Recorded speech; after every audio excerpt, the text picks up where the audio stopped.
What a wild weekend we had this weekend. Hey, my Bears are in the playoffs. It's a guarantee.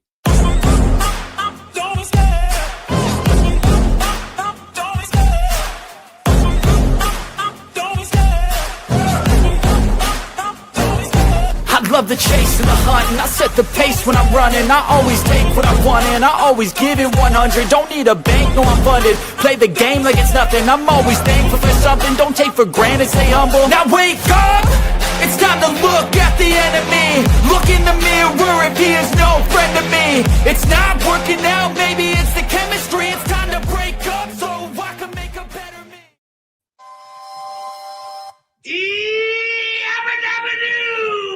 It's lunchtime. We are back and better than ever after a crazy, crazy weekend. You know what I forgot to take with me? Your Thursday? My Thursday. And I paid dearly. Oh my gosh. Sleeping in another bed that's not yours at your mom's house, doing that, and then not have the Thursday to help you fall asleep. So bad. Mm-hmm. No, thank you. I am tired. I had to go back to work this morning. But if you don't want to suffer what I suffered from, go get your Thursday, thursday.com/Jazzy. Or use promo code Jazzy at checkout, get 15% off your order. It is a lifesaver, and you don't realize what you got till it's gone, is the old song, right? That's it. And this weekend, I forgot to take it with me, so I found that out real quick. Bless you. Arlene Smith, my Patriots in the place. Yeah, the Bears and the Patriots went from last to first this year. Both of them. It is crazy, crazy. Jody, how's my mom? So my mom is doing awesome. The procedure went as expected. Everything went well. You can already see the difference in her just on the trip back from Pennsylvania to Ohio last night. Sweet. The only beef of it all is we were going to do the show last night. We were going to do the show Sunday night, but the internet was not great at my mom's house. And then we had to pack the night before to get her here because she came back with us for Christmas. So I just said, you know what? Let's do it Monday night. We had to drive an hour and a half to get her to Erie, Pennsylvania for the procedure at 8 a.m. So we were out the door at 6:30 a.m. With 5:30 wake up call. Get up there, they do her vitals, all the stuff, and then she sat for 3 hours with nobody ever talking to her. And finally, I'm like, is there a timetable on when this is going to happen? Right. And when I said that, all of a sudden, then they took her away. Yes, right now. So then I'm waiting for her to come back. No word from anybody. And then all of a sudden, she rolls back in about 2 hours later. And she's talking as they're rolling her in. Like she's already awake. Boom. And she wants to go home. But she's got EKG wires hooked to her. She's got an IV poured in that we have to wait to get out. It was another 2 hours after that to get her discharged. My wife had a complete knee replacement surgery in half the time it took for this to shock my mom's heart back into rhythm. That's a whole ass day, dude. And then we had a 3.5 hour drive back to Columbus last night. Yeah, so by the time you got home, yeah, it was all over. There was no productivity out of this body by the time I drove to Erie, sat in the hospital room all day, and then drove here. And my poor wife, we had Walter with us. So she's sitting in a park in our car, taking him for walks all day and just kind of stuck there. Just petting the dog. Just petting the dog all day. I love this dog. Yeah. Hanging out. Yes. Infuriating, but my mom is doing awesome. You could see the energy, like her perk back up almost immediately. Mark Phillips I had AFib and waited in the ER for ages while they were testing families for COVID. Yeah. I don't know. We are very lucky here in Columbus that we have like very good doctors and medical facilities. And if you go to the right ones, like you can get in and out pretty. When I had the same procedure my mom had, I was there in the morning and home by 11 a.m. And argue, and ain't nothing to fight about, argue with, whatever you want to call it. No, super fast, super quick. But yeah, but at the end of the day, she's better. It just was a long, painful day for my wife and I, but not my mom's fault. Not, we just don't want her to think that we're upset with her. We're just glad she's better. And because she is watching the show. Yeah. She's at my nephew's right now across town. So I don't, they may be busy. She's with a great granddaughter today. Oh, yeah. She's playing with that one. So she may or may not be on today, but yeah, just glad she's better. And then she's going to spend 100%. Christmas Eve and Christmas with us. 100%. So, yeah. So Eric Mackey asked the question, saw thumbnails, Christmas movies. Did I miss the finale of sports movies bracket? You did not. With the weekend I had, I do not have the bracket ready to go tonight. Plus we have the World Fitness Project, which is going to take up a lot of the time. And so I didn't want to try to cram it in at the end. We don't have anything next week. There's no competition. We're just going to finish the second half of the bracket this Sunday night, and we'll finish off the sports movies going into the new year. So tonight we're just going to do our top 5 holiday movies because Jamie wants to do it really, really bad. And I figure the week of Christmas, why not use that just to kind of fill our end time tonight? That sounds like a perfect time to do it. Yeah. So we'll do holiday movies tonight. We will finish up sports movies next week. And it's really just about time during the show. The WFP is going to take up some time tonight. And I didn't want to rush through any of it, where the following week we have nothing and we'll have plenty of time to finish the bracket completely. Love it. Love it. Love it. Love it. And just for the rest of the week, I'll be here all week. I think the only day I'm probably not going to do a show is Christmas. Just to let everybody know. I did Thanksgiving. The numbers were so low that I cannot see the Christmas one being any better, probably being worse. So we'll probably just take Christmas Day off.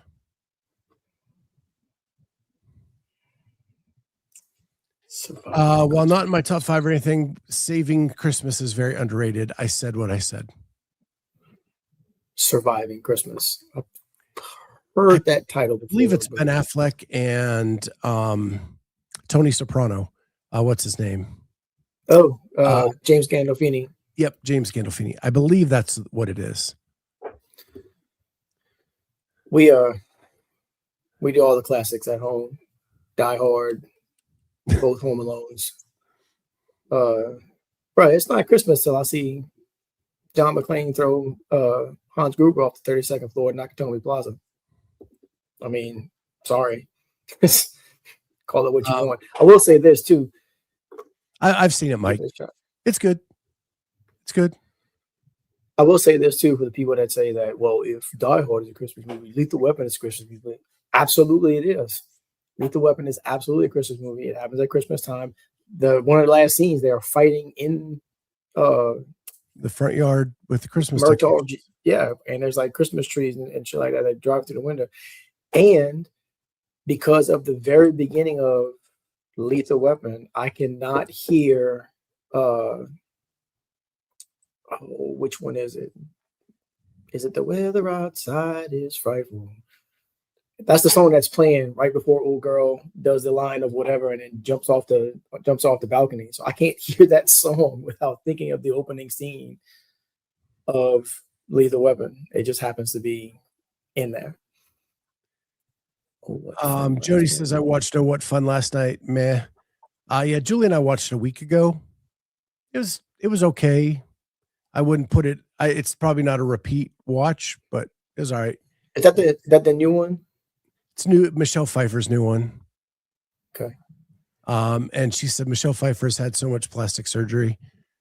Yeah, probably half of Hollywood has. Craig says Family Man and Beautiful Girls are classic Christmas related movies. I don't know Beautiful Girls, but Family Man, we watched that a couple weeks ago as well. I'm a big fan of that. I'm a big fan of anything with Téa Leoni. Classic Téa Leoni. Same. Yeah, Bad Same. Boys, Family Man. Thank you for starting off with Bad Boys. Bad Boys. She is a rock star in Bad Boys. It's ridiculous, dude. It is absolutely ridiculous. And she's great in it as an actress too. Like, yeah, 100%. No, she is awesome. Like, she holds her own with both of them. Anytime she's on the screen with either one of them, dude. And she's just fantastic in that. She's fantastic in what's the End of the World movie with Deep Impact, when she's a reporter that like stumbles on the story. She has absolutely no idea what she has. Like, I will watch just about anything that she's in. Yeah, big fan. Mm-hmm. I hate David Duchovny, but okay. Whatever. Yeah. Whatever. He's irrelevant to me at this point. Less Than Zero could also be considered a Christmas related movie. I don't think it happens around Christmas time. Yeah. Mike DeVito, yeah, not a repeat watch, just like Deck the Halls. And I'm a huge Danny DeVito fan. Yeah, my wife loves Deck the Halls. I do not like it at all. I don't know why I don't like it. I just don't even find it amusing. I'm gonna tell you something. If you're bored, if you're somewhere around holiday time, which we have been before, just start watching, like turn on the Hallmark channel and just watch all the random, like repeat Hallmark Christmas movies, because they're all the same movie. It's just different people are in it and there's slightly different scenarios.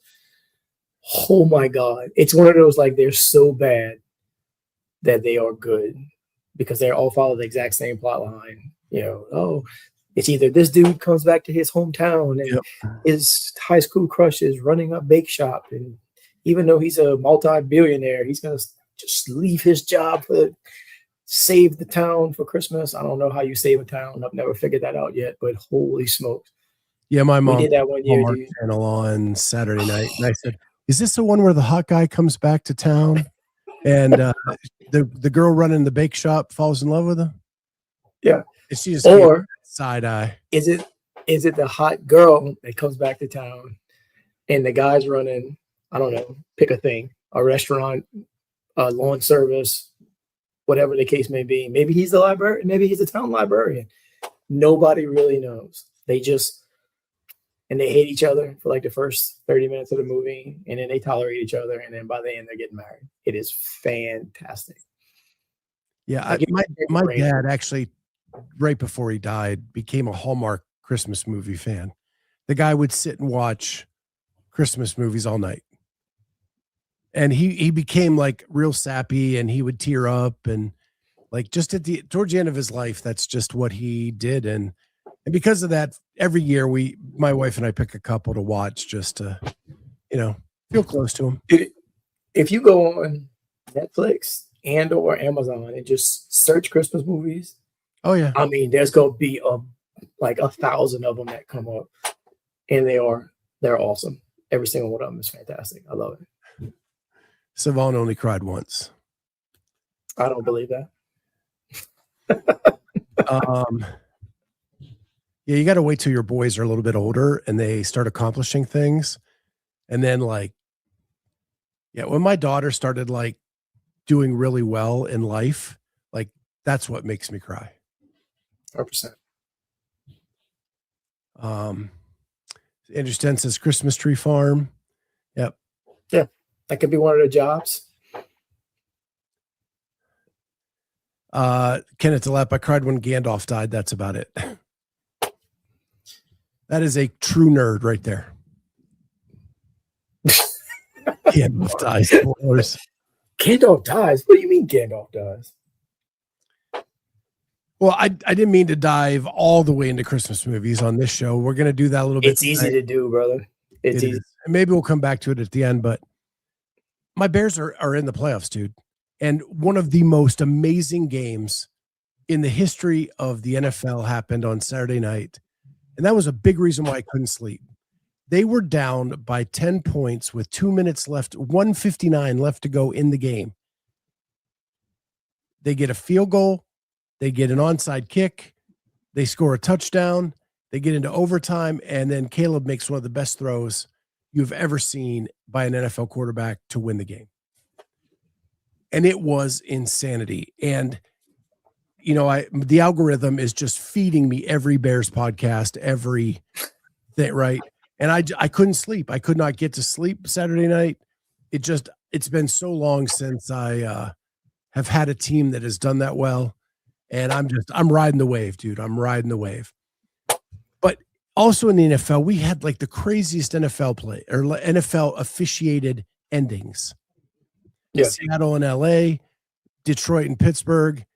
Officials came in like the weirdest shit where a quarterback throws a pass. Then it's determined it was backwards, bounces off a helmet, rolls into the end zone, and the offensive player just goes to pick it up to hand it to the ref. It was still a live ball, 2-point conversion good. That wins the game for Seattle.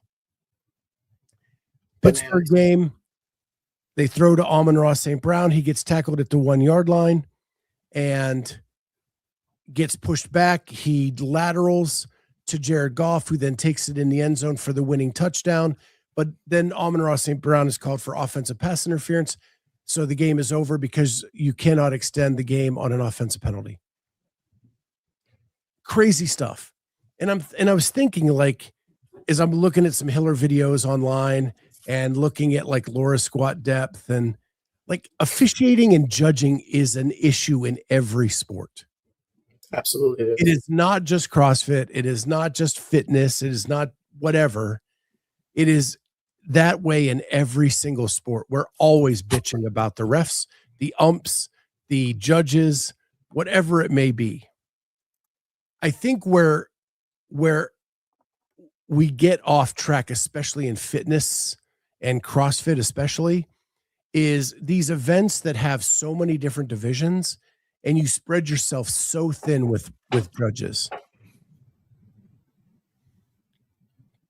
And so I ask you, I don't want to get into a big World Fitness Project talk because we're going to do that tonight, but yeah, like, because they tried to do teams and they tried to do the elites and all of that, do you think that they spread themselves too thin with judging? Yes. But I think it's not just a World Fitness Project problem. It's any large comp problem. There's only so much you can do. Like, there are really good guys who love what they do, pour themselves into it. Andrew Stem's one of them. Dave Harding is another one I can think of off the top of my head, who are Miss Karen. I don't remember her last name, but I love her wherever she's at. I hope she's doing fantastic. Who pour themselves into what they do and or take their jobs, their volunteer jobs, I should add, extremely seriously. And there's other guys who are more casual, but still take pride in it. And then there's everybody else who shows up to volunteer, and I'm going to do this job because I'm probably going to get some free stuff from it. A pair of shoes, a shirt, the spectator money from Legends last weekend was specifically to pay the judges. So they were getting paid. That doesn't mean that you're going to get fantastic judges every single time. That means that you're going to get paid judges, right? It's a great first start. It's a great step. Absolutely, 100%. Aside from one issue I had, the rest of my weekend went fantastically smooth. And I think it happens a lot. And it's not going to go away the higher up you get. The pool is what the pool is, right? And people are human. And like you said, it happens in every single sport. So once you start adding in, when you have a competition, the games, let's just say with that, especially now that the games are a thing, the Masters are a thing, if they're not all happening at the same time, then cool. Now you just got one heat, whatever it is, 3 heats of men, 3 heats of women to take care of. If you got, the teams, you have probably need a couple extra people because there might be 2 people doing something and 2 people doing something as far as teams are concerned. And again, as long as they have it on the same weekend, you might have the same quality of judges you had for the games, which they are very, very stringent from what I understand. Like you need to be whatever. Here's my big question. And you're kind of going down that path. So I want to bring it into this exact thing, right? So last year we had the games in Albany on its own weekend. And I didn't see a lot of like, hey, the judging was poor. Right. No, I didn't see any of that. Then we have the teens and the masters, which are 18 divisions at the end of the day. I'm just math, but it's a lot. I did not count, but it's up there, right? And you're going all day, and you're spreading your judges thinner. And I was told by a head judge at that event that they had people no show. Yeah. Right. So even thinner than what you wanted. And then I did see and hear about more egregious judging. Now we're taking those 2 entities and now we're adding adaptive in there too, which has its own set of rules and its own standards. And we're all putting them all on the same weekend. We all have been touting how great it is that all these things are happening in the same weekend, which I still think is a great idea to have everybody in the same place at the same time and have this big festival feel. But what are we doing to the judging pool by doing that? Exhausting it. And physically exhausting it. So think about when Chase and who was it? Chase and Bill did the Masters, not this past year, but year before last. And they called every single heat. So you're watching the same thing happen over and over and over again, right? There's only so many times you can look at something and say something about it. And I feel like it's the same type of relationship if you are looking at something and you're trying to judge it the entire time. Like it gets so just repetitive. And I know they rotate them around and they try to give them breaks and all that other good stuff. And that's fantastic. But how much of that is going to matter at the end of it? And how many people you guys should be able to find that are like, yep, I'm going to come and I'm going to do the Masters at the beginning of the week. I'm going to do the teams. And then if they need me, I'm going to do the games as well.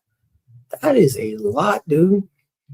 And if you're not getting those are 12 breaks during the day and you are looking at the same thing all day, it could really, really hamper the results of what you're getting.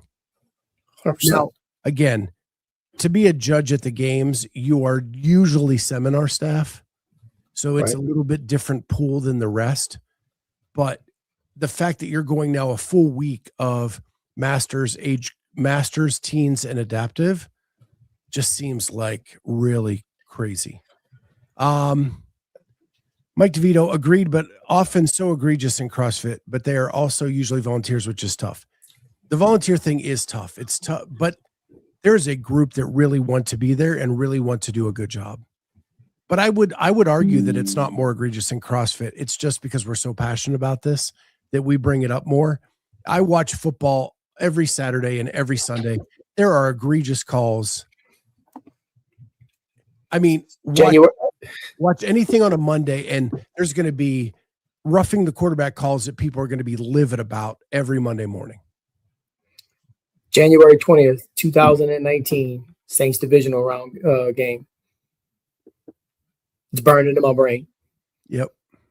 Burned into my brain. The most egregious pass interference calls in the history of the NFL in the playoffs for a chance to go to the Super Bowl.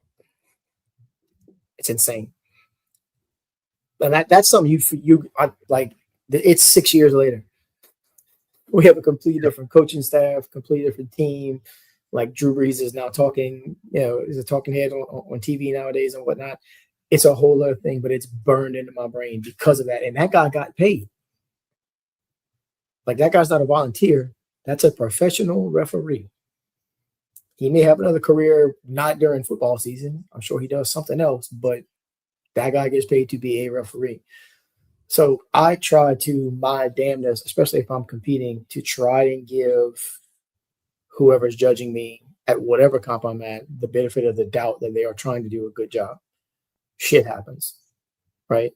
Now, at the higher levels, when guys are trying to compete, the Jason Hoppers and the Tias and the whoever's of the world trying to be the fittest on earth, I think the game's just doing probably a better job by having people that they implicitly trust, because there are people, like you said, that are 90, whatever percentage it is, that are seminar staff, L3s, the whole 9 yards, that are used to seeing movement and know what quality movement looks like. But when it comes to the other stuff, right? That's why I think the initial purpose of what's the judging thing? The IFJ or whatever it is. AFJ is a fantastic idea. And then the first thing that they had their name attached to, the first thing I saw they had their name attached to was the semifinals that they had at Mayhem. And then yep. But they have put together a structured judging educational track, Wayne. The AFJ did put together, they did it at Wadapalooza where they ran people through it, and you would get then certified through them. But you can't then make a blunder like you made at Mayhem. And they're trying to come back from that. I don't know where they are now. I haven't talked to them since the games. But I don't know. Andrew Sten says we've done it before. Many judges will do age groups and then do the teams at the games. I don't disagree with you, Andrew, and there are a group of you that are awesome, but because the teens and the adaptives are going at the same time, I just think it thins out your pool. And at the age groups in Columbus, you guys were so thin because you didn't have enough people. And it takes a special kind of person. First of all, themselves, I'm dogging on the system that creates them. It takes a special person to be a judge, number one, just to be able to get out there and say, I'm going to put myself out there, be responsible because you're not just sitting out there counting. You can't be, right? You have to be somebody who has, like Andrew, has a clinical mind and is looking and is going to be impartial and have enough balls to call people out when they do stuff that they're not supposed to do. And they need the support of the organization running the event to make the standard easy to judge. Yep. Yeah, it's a whole thing that needs to work in tandem. Absolutely, work all at the same time. I am sure tonight we're going to talk a lot about the GHD standard because that is a definite which one issue. Which GHD standard? Well, that's what we're going to talk about. And I know that is a thing that Carolyne has been pounding for. She's made parody videos. She's we're going to talk about that tonight. But the WFP is not making a standard easy to judge. J.R. Hell made a great standard for the GHD that some people have adopted. I think the games adopted it, didn't they? They did. They put it's a piece of tape. Right. How hard is that? So it's the whole system of judging, I think, is, and I've said this in the past, I think it's an afterthought for some people when they're organizing an event, when it should be one of the first things you think about. And when you're programming, how do I make it so it can be judged accordingly? It has to be. If it's not, you're doing a disservice to everybody who is showing up at your comp. And if you have spectators, everybody who's spectating, because people in the crowd can see. People in the crowd can look and go, that dude didn't do a single rep. And his judge is just letting him go. I saw it myself. Seen it a couple different times at a couple different places. He's just standing there counting. Oh, that guy. And it's not just me. It makes me feel better when I'm out on the floor or if I'm watching, the next heat go, the next heat after that, whatever it is. And somebody else goes, well, he ain't did a rep yet. To know that I'm not crazy. It's not just, I'm not nitpicking at whoever, that other people also can see it, right? When they see it, then I go, oh, okay, I'm cool. Y'all see what I see. Perfect. So on another subject, I have a little bit of a question for you that may turn into a riff. I don't know. We'll see. Andrew's got a comment that we'll put that up. Mhm. Judging is often clearly an afterthought when people program and plan an event. Yep, exactly. 100%. So before I was in media, I was a volunteer. And one of the things I would do after a competition would be run into an athlete and take a selfie with that athlete, right? Because I was a big fan of the sport. I was a volunteer. I'd done my job for the weekend. The event's over, run into them in the hallway, and I get a selfie with them. And then it got to be this challenge. Could I get every games champion a selfie with them, right? And so I started doing all this stuff. And I was as bad as it comes when it comes to getting selfies with athletes. The minute I became media and actually got invited to come to events to cover it, I stopped that. Because like I'm no longer like there to take selfies. I'm there to cover an event and to be as impartial as I can possibly be, which is really impossible in this sport because no matter what you are, you're going to become friends with some of the athletes, and it is what it is. But I didn't want that perception out there that like I'm hanging out with these people and getting selfies and fanboying and then being a media person, right? And I look at some people who after an event, their recap is selfies with everybody. And they're in the media space. Yeah. So I'm anxious to see what the chat has to say. I'm anxious to hear what you have to say. Does that, when you see that, does that make you not buy into their storytelling as much as someone who doesn't do that? It's called professionalism, Scott. If you're going to put yourself out there as being a media person and you on your podcast, on your blog, whatever that you have, presenting yourself as a news source, then it's your job to be professional and to try to be impartial. And if all it is that I just got a picture with this guy and I just got a picture with this guy. No, you did so well and blah, blah, whatever. Instead of just asking them pertinent questions or getting the story that you're actually asking and not, just talking to them because you're friends with them or you feel like you are, then no, you're not being professional whatsoever. And I'm not going to pay attention to what you have to say because there's nothing there. It's not an actual story. That's fluff at that point. And I want to be clear, like if I see you in an event and we're friends, like and we're just documenting that, hey, we got to spend time together. That's cool. I'm talking about like people competing for the biggest prizes on the floor. Right. And what I find is most of the people doing this are the people associated with the WFP. It goes on to portray this image that they are putting out there, that it's a club that they all get to hang out because someone gave them a blank check. Double blank check. Right. And with that, it's now like their club that they get to hang out in and, hey, let's take some selfies to document this. And then file that away with, hey, here's us on a boat. Hey, here's us on the beach. Here's us in a bar. Here's blah, blah, whatever, right? Whatever the case may be. Yeah. Right. And then you recap your weekend and your storytelling.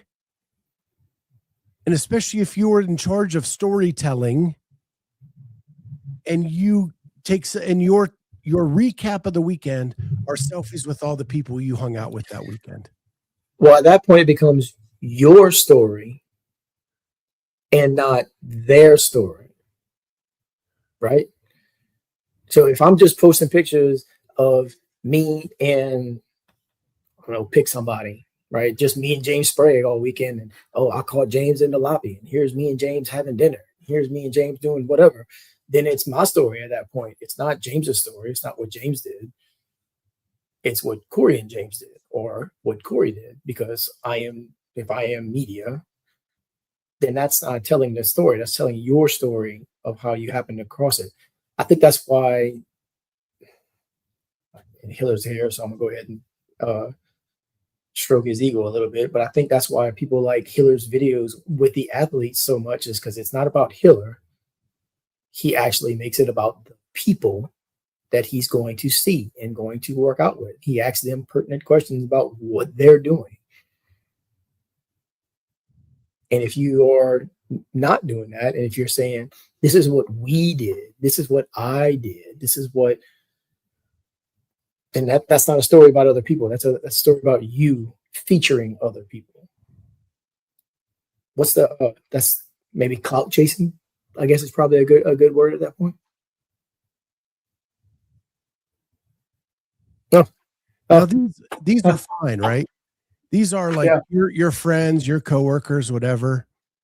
Yeah. It's when it gets to the athlete stuff.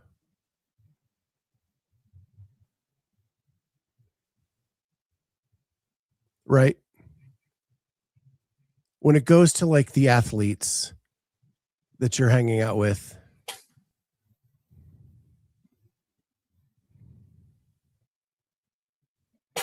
Right. Are you covering you, or are you covering the athletes? So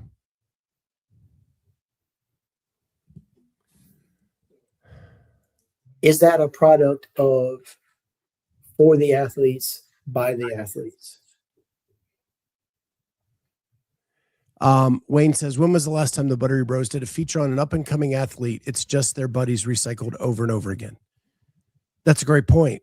There, Brian Friend did a video this morning that Hiller brought up in his live, where he talks about where the state of fitness, competitive fitness is at, right? And that this is giving up and coming athletes all the opportunities in the world. But what was the last video that WFP did, or the Buttery Bros who are hired by the WFP did, where it was about an up and coming athlete? You got me. It's all about the people we've already met and have known through the CrossFit Games season, not the new athletes coming up that they're touting that this is the opportunity for them to get out there. Plus, like the people who got in because other people dropped out, that nobody knows who they are. Why are we not talking about them? Like, give their story. Hey, man, this guy made it in. Now he has an opportunity to do something, try to make a name for himself. Nobody knows who these people are. They just don't. At AI, if you post stuff like that, you say it's to say, look what I did, right? Yeah. Wayne, so much media could have been done around Lydia Fish this past weekend. Nothing. There's so many new athletes in there. Hannah Black, Lydia Fish. I mean, there were a bunch of men I didn't really even know.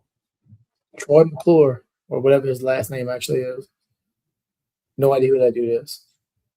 They could have done a little featurette. They could have done like an interview.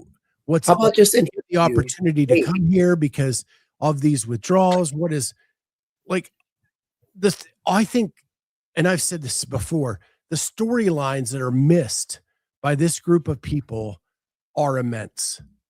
There are so many storylines, and we just get the same regurgitated after event interview from Laura or from all the top dog athletes that is the same we get every time someone's interviewing someone on the floor. Rinse and repeat. Wash, rinse, repeat. I don't know. I don't get it.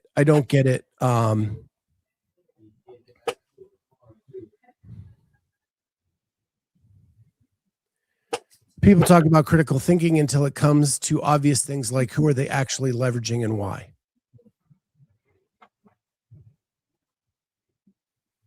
Ed AI says, careful, Scott, you'll offend PC. I think I've already done that. And it's not hard to do. No. It's not hard to do. That's the other thing that like that gets me about this whole WFP thing off the floor. And that is the defense of it is getting more energy than actually promoting it. You know what I'm saying? Yes. That makes so much sense. They're expending way more energy defending their stuff than they put forth promoting their stuff. And that would be a much better use of their time promoting their stuff, putting out quality content. Reactive instead of proactive. Correct. Instead of, Hiller just said this, or Scott just said this, or Sevi, whoever the case may be. Spend the next 6 hours in the comment sections defending everything rather than like putting together a promotional video. Instead of going, okay, well, what can we do to make this video better? What can we do to make this new thing that's coming out better? How does it look? Does it look okay? Does it sound okay? Does the audio overlap at any point where you get 10 seconds where you can't make out anything it actually says? Why not fix that and just leave the rest of it alone? Right? If you keep poking at a scab and keep picking at it, it's not going to get any better, as opposed to if you just let it be and then focus on the things that are actually important. I watched Amanda Harry's recap this morning, and I think there's a fundamental flaw in what they've done that created the video she put out there. She said there was no talk about the finishing places for this event. It was all about the season-long thing. And the reason that is so far off is because they never explained what this tour meant. So everybody is trying to fit it into the conventional CrossFit scoring box of each event is a standalone event. When the truth is the entire entity is one event. You just put it on pause a couple times and come back to it. And because they didn't do that for the first two, it confused everybody because they named podiums, they named winners for Tour Stops 1 and Tour Stops 2. And then there was no prize money for winning the final stop. It was all about the tour instead of the event. And they never explained that. And still haven't. And it's over with for the year. Right. It took till midway through the weekend to put a red line on who gets a pro card. And we've been bitching about that for months. Since Tour Stop 2. Holly and I put that leaderboard months ago with a red line just to show people above get one, people below don't.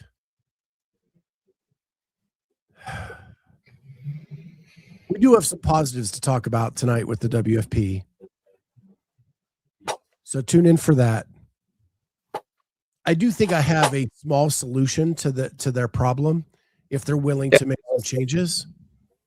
And I put it into a pencil, pen, or Sharpie. So I'll let you think about it for a little bit, and then tonight when we bring it up. But I think it should be flipped to a European tour with one US stop. And then when they get it right, then they maybe expand it a little bit more. But I think the only way to sustain it is to make it a European tour. Yeah, I'm not going to argue with you. I'm not going to argue with you at all. But the downside is, I believe right now, and Hiller's made a great point of this, the two best female athletes are in two different segments. And we are cheated by not getting to see them go head to head.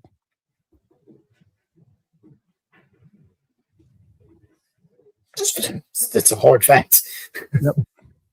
That's a hard fact. Can you imagine if James Sprague and Dallin Pepper were in one league and Jason Hopper and Ricky Garrard and Roman Krennikov were in another league? we would be pissed.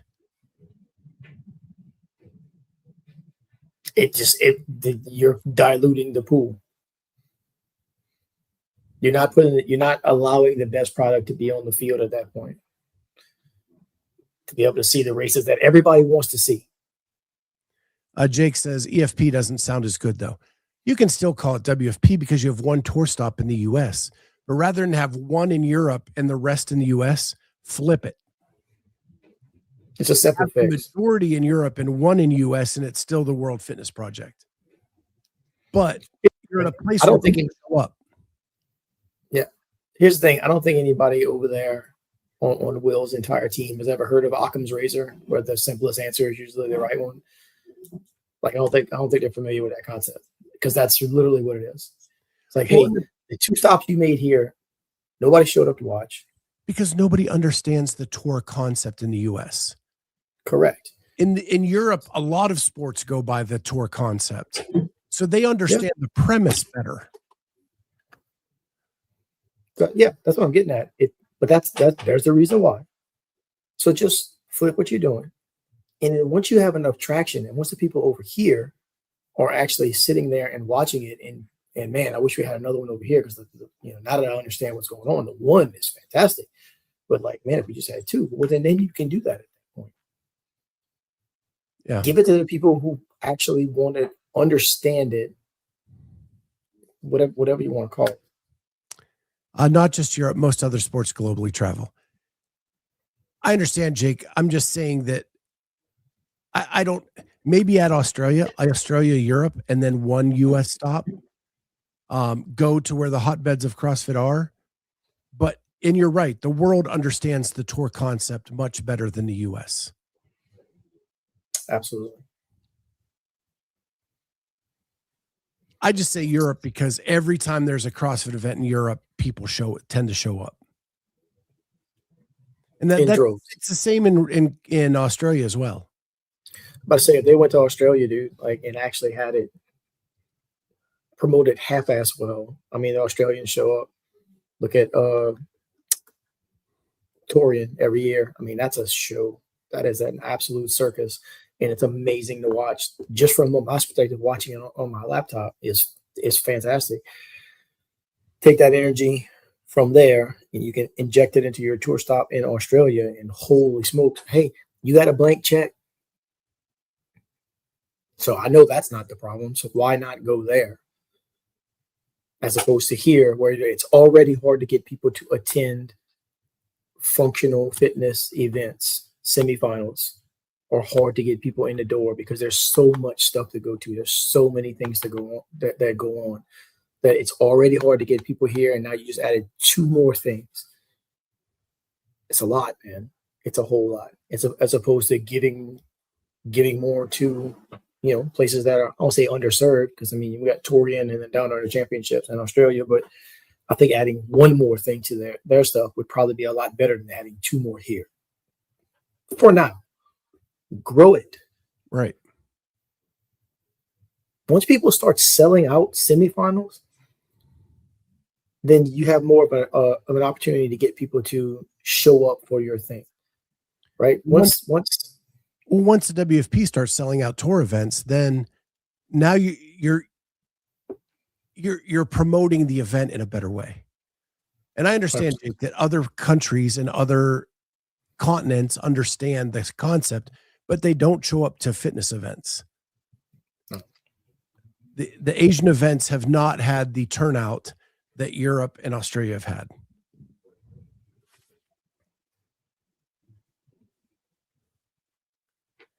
Do you think it would be a political statement if they went to a nation the U.S. is in trouble with? Those are details I haven't even thought of yet. And I'm just trying to think, how do you get people to show up and make it look like it's really an event? Because when nobody shows up and the seats are empty, I don't know. It doesn't look good for your event. It looks like nobody gives a shit. Let me address this, because Jake's gonna keep saying it until we don't. Zlatan Ibrahimovic is one of the biggest former footballers on the face Dave of addressed it on his weekend review, though. Yeah. I 100% agree with Jake. If Zlatan signs up to do the Open, it would be a big deal. And because he's going to talk about it, it's going to be on his YouTube, it's going to be on his Instagram, whatever. And that would be, to date, the biggest celebrity we've ever had. Like bigger than the wrestler, whoever that what was that, Seth Rollins. Is that right? Come on. Bigger than Seth Rollins. Bigger than Seth Rollins by far. Zlatan is a Chicago Bear fan, Seth Rollins. Yes, Chicago Bear fans. You know who Zlatan is a fan of? Zlatan. He is I know who he's Zlatan is. In and of himself. And on the world stage, and that's what Jake's talking about. On the world stage, dude, that would be a huge deal. Huge deal. And people would sign up specifically because Zlatan did. I firmly believe that. But you need to make sure that he's actually doing CrossFit, which is what Dave said yesterday on this weekend review. Just because it looks like it doesn't mean you're really doing CrossFit. Correct. No, I agree with that. 100%. And Dave said if he in fact is doing CrossFit, he would love to use him to promote an open event or whatever. But you need to make sure that he is.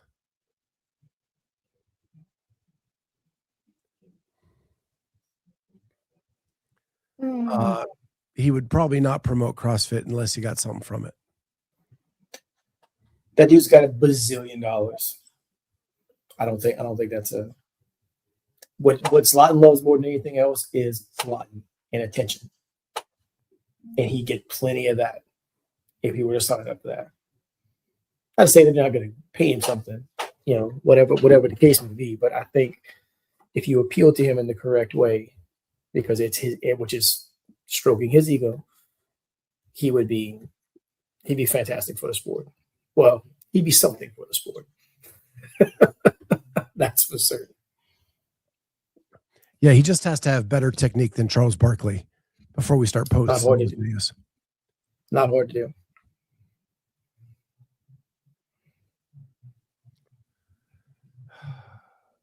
That's okay.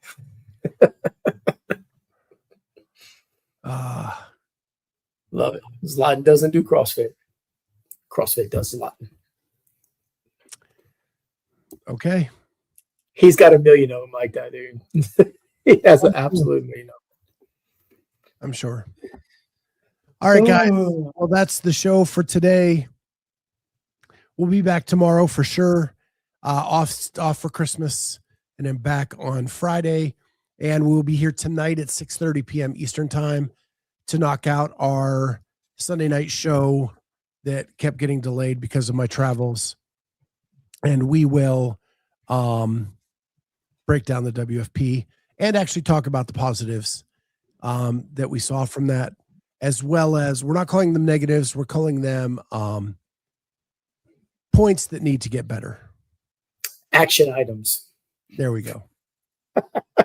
Yeah. Because we're in that season where, like, you say, okay, this is an action item, and we'll talk about it when we get back after the holidays. It's an action item. We got noted on the calendar. January 2, we will have a discussion. We'll swing back around to that after the holidays. I mean, if I've heard that phrase once, I've heard it 700 times in the last week. Oh, yeah. Yeah, let's just put that to the side, and we'll swing back around that after the holidays. I'm going to call you back after the holidays. In my business, that's not a good thing. No, don't call me back after the holidays. Let's get it taken care of right now. On the same note, which famous actor would get CrossFit notoriety worldwide if they promoted the Open? Whoever's hot right now. It really doesn't matter.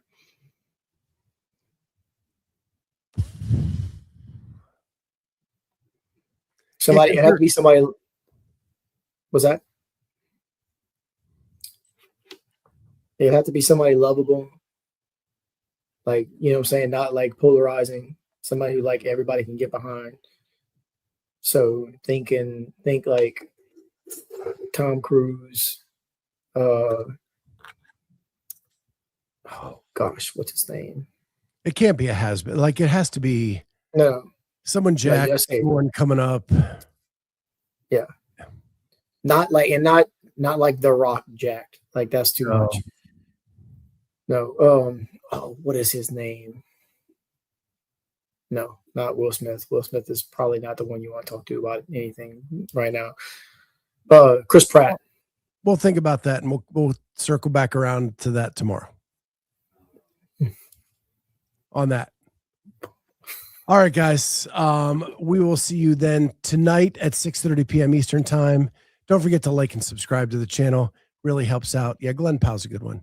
Glenn Powell's a good one. We will see you all then. Thank you so much. See you at 6:30. Bye, guys.